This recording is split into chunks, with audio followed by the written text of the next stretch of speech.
ಸೈನಿಕರಿಗೆ ಶುಭವಾಗಲಿ. ಪೇಜಾವರ ಶ್ರೀಗಳ ಸಂಕಲ್ಪ ಸೈನಿಕರ ಕ್ಷೇಮ, ದೇಶದ ಸುರಕ್ಷತೆಗೆ ಪ್ರಾರ್ಥಿಸಿ ಸುದರ್ಶನ ಮಂತ್ರಯಾಗ.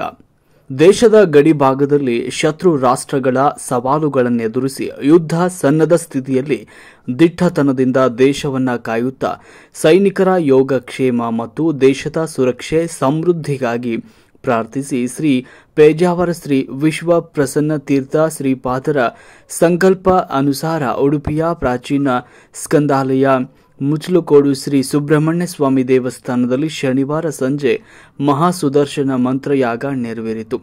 ವಿದ್ವಾನ್ ಕುಕ್ಕಿಕಟ್ಟೆ ರಾಮಕೃಷ್ಣ ತಂತ್ರಿಗಳ ಮಾರ್ಗದರ್ಶನದಲ್ಲಿ ವಿದ್ವಾನ್ ಸಗ್ರಿ ಆನಂದ ತೀರ್ಥಾಚಾರ್ಯರು, ವಿದ್ವಾನ್ ಲಕ್ಷ್ಮೀನಾರಾಯಣ ತಂತ್ರಿ ಮತ್ತು ವಿದ್ವಾನ್ ಕೆಜಿ ಪವನ್ ಕುಮಾರರು ಯಾಗವನ್ನು ನೆರವೇರಿಸಿದರು.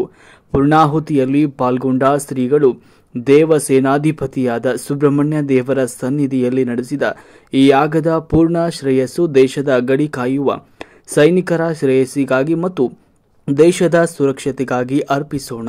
ಯಾವುದೇ ಉದ್ವಿಗ್ನ ಪರಿಸ್ಥಿತಿಯಲ್ಲೂ ಎದೆಗುಂದದೆ ದೇಶಕ್ಕೆ ಜಯ ತಂದುಕೊಡುವ ಅದ್ಭುತ ಶಕ್ತಿಯನ್ನು ಸೈನಿಕರಿಗೆ ದೇವರು ಕರುಣಿಸಲಿ ಎಂದು ಪ್ರಾರ್ಥಿಸಿದರು. ವಿದ್ವಾಂಸರುಗಳಾದ ಡಾ ರಾಮನಾಥ ಆಚಾರ್ಯ, ಡಾ ಷಣ್ಮುಖ ಹೆಬ್ಬಾರ್, ಮಠದ ಪ್ರಮುಖರಾದ ಸುಬ್ರಹ್ಮಣ್ಯ ಭಟ್, ಶಾಸಕ ಯಶ್ಪಾಲ್ ಎ ಸುವರ್ಣ ಸೇರಿದಂತೆ 300ಕ್ಕೂ ಅಧಿಕ ಜನರು ಶ್ರೀಗಳ ಸೂಚನೆಯಂತೆ ಸೈನಿಕರ ಮತ್ತು ದೇಶದ ಒಳಿತಿಗಾಗಿ ಸಾಮೂಹಿಕ ಪ್ರಾರ್ಥನೆಯನ್ನ ಸಲ್ಲಿಸಿದರು.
ಗೋವಿಂದ ಗೋವಿಂದ